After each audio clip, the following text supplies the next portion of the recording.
Hello, Antique and Garden Showcase friends, and welcome back to the channel. Sorry for the delay in getting back with you all. I know I've had 2 Wednesdays in a row that I've actually had to pretty much not do a video at all or be delayed, and it's all because of trying to get used to a new work schedule, trying to do new things, trying to do different stuff.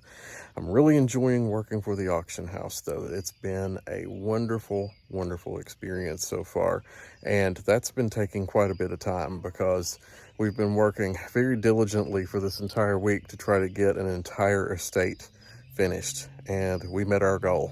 This afternoon at 5 o'clock, Friday at 5, we were done.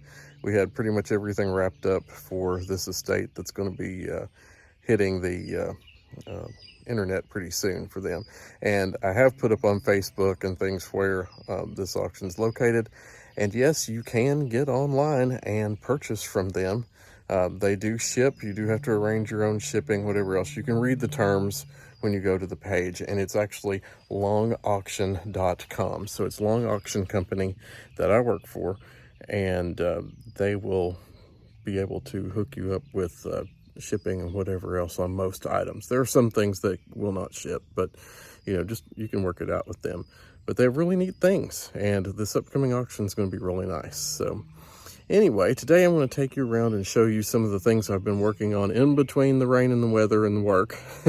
Those 3 factors are just rain, weather, and work are really making things tough right now. But I have managed to get quite a bit of the yard pieced together.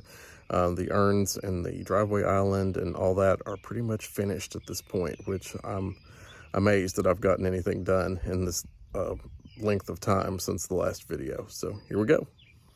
So walking over to the driveway island, this has all been redone for 2023.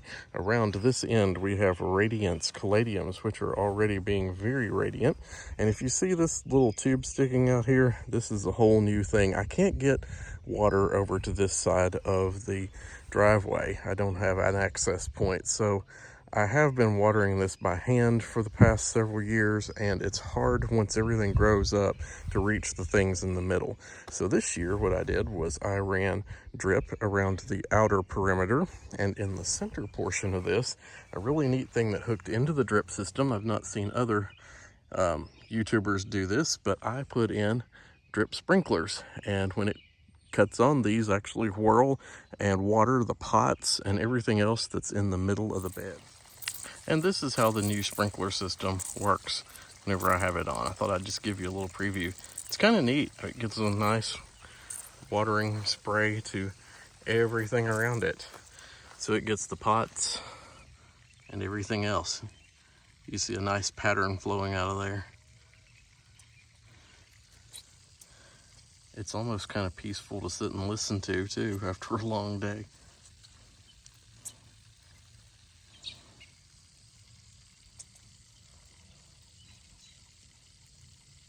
Of the bed, so pretty neat to have sprinklers hooked in here, and I don't have to worry about trying to stretch over in there with watering can or whatever else.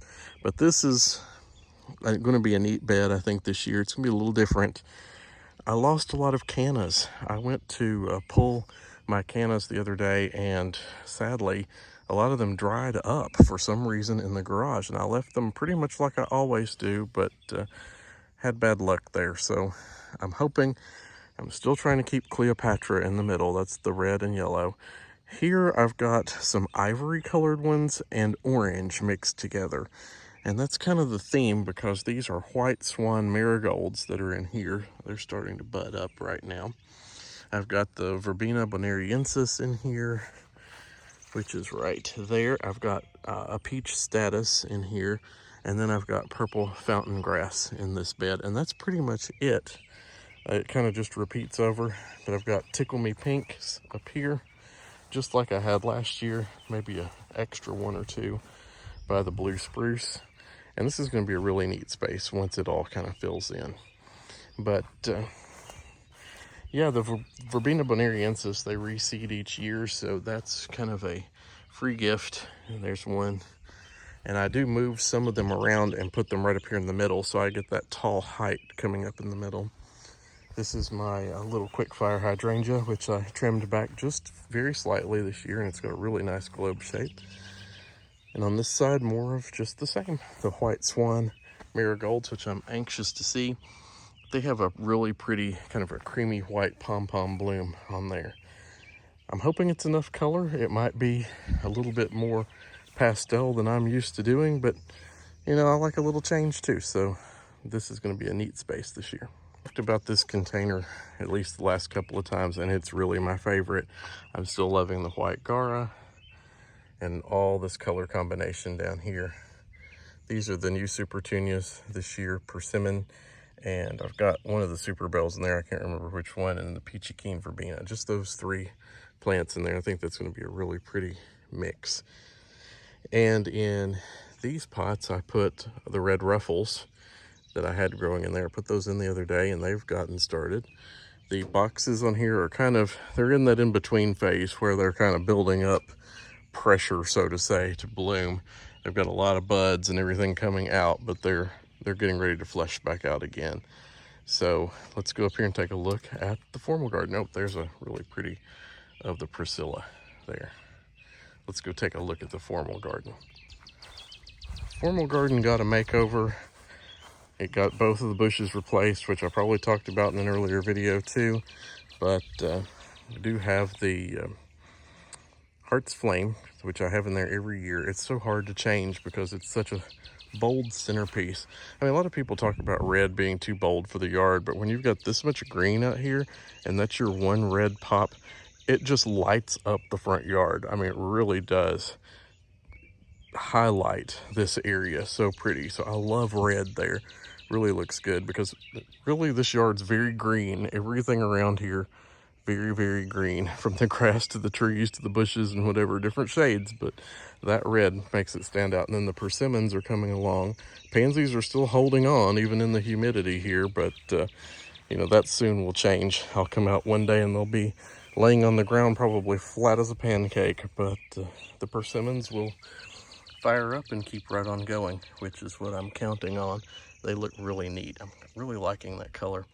In this bed, I actually put in drip tubing this year too, and it's also hooked to the flower pot, which should be watering right now. And this drip tubing, yes, is watering right now. So that goes the perimeter, and that takes care of watering the new bushes as well as the flowers and stuff in between. It's every 6 inches, the emitters on there. And I have emitters in all the pots. You can see everything is watering right now. Maybe you can see that. I don't know. There we go. That one's watering. All of these, I've put drip tube up here. You can see. Just makes life so much more simple than having to go out here and water all of these things every night. But I'm liking the bright red pop of red ruffles over here too, on either side of the peach. I think that's going to look really neat this year. Around to the front, the old farmhouse rose that came from our farm is really pretty right now. It's like the perfect rose. It smells really good. It has the most beautiful buds when they come out first. This one is a knockout variety. I forget which one it is, but it's kind of a peachy Burmese. It's very pretty too. And on the front porch, our clowning around are not clowning around. The leaves are huge. They're already 12 inches and growing. Really pretty.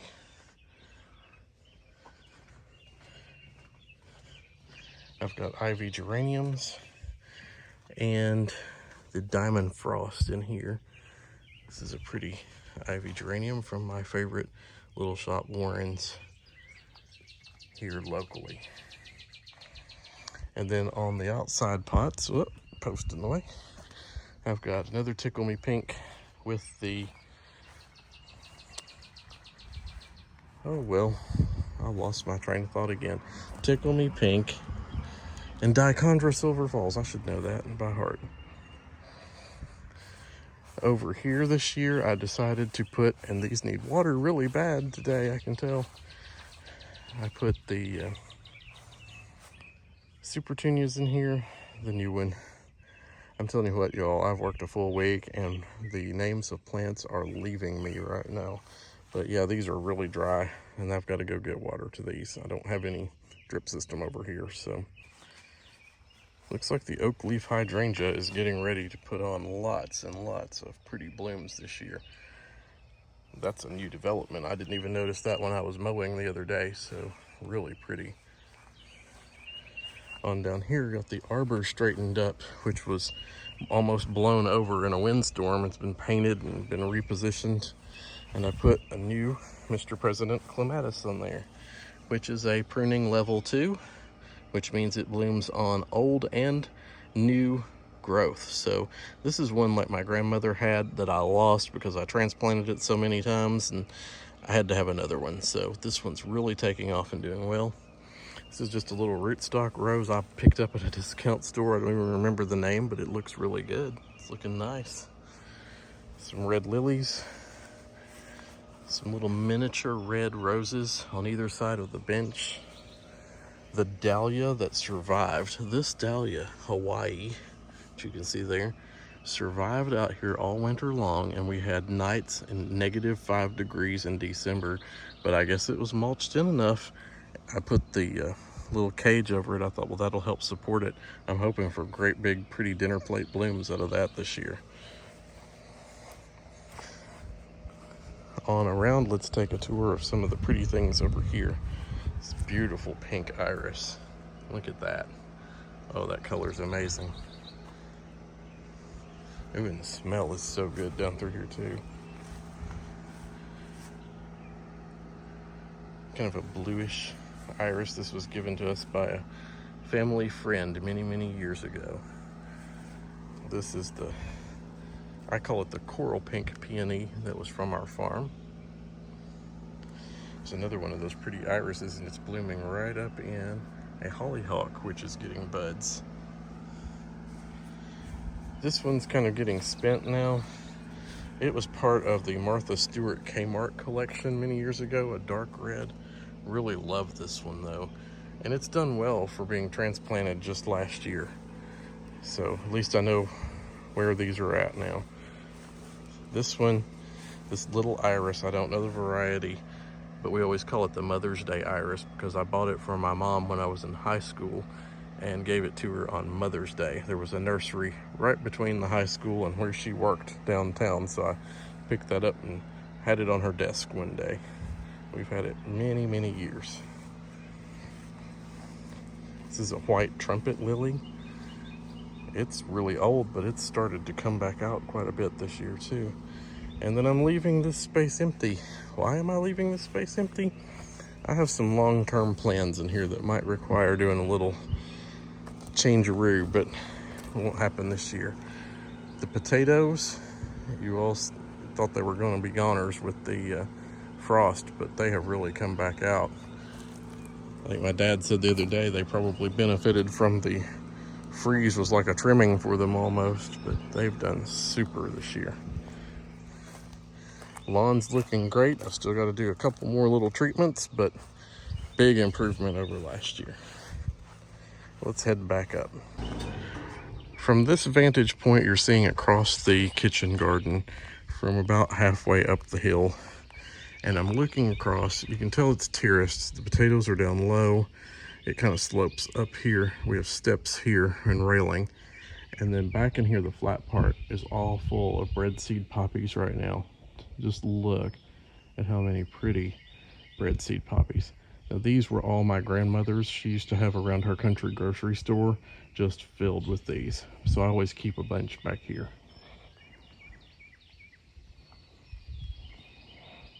And I actually forgot about working on that urn out there. So I've got to do that sometime soon. Maybe another caladium.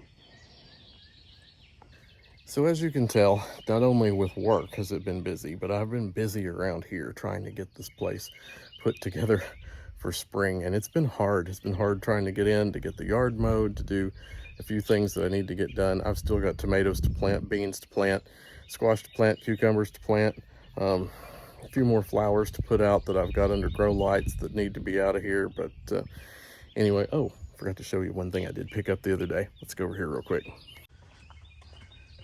So I liked the Gara so much, I decided to get another one. I went back to Wilson's nursery where I picked up the white one, and they had pink ones the other day. Look at that bloom, isn't that great? So I'm gonna try to do a mixed planter. I might do this with a caladium that kind of matches with that. And I wanna do some of that sparkling amethyst verbena, so get that kind of purple look, purple and pink, maybe purple, pink, and peach together. That's kind of been the color scheme around here a lot this year, so may do that. This will be a pretty centerpiece or backdrop for that planter, but I love that the new foliage is red. The old foliage is green, and then you get that pretty pink bloom. These are spectacular plants. I don't know how I missed out on not knowing about these. Anyway, thank you all for watching the channel. If you haven't visited the webpage, go over to www.Antique and Garden Showcase. Look us up. Check out the Chestnut Street Mini Mall. We're having a weekend extravaganza on Chestnut Street. There's going to be a lot of food, fun, games on Saturday the 20th all day. The shop's staying open until 6 p.m. For those of you who are close by, come on out, join it, see what kind of fun we're having. There will be prizes and all sorts of things. So anyway, I'm glad to see you this week. Hope you have a great week, and I'll see you in the next one. Bye.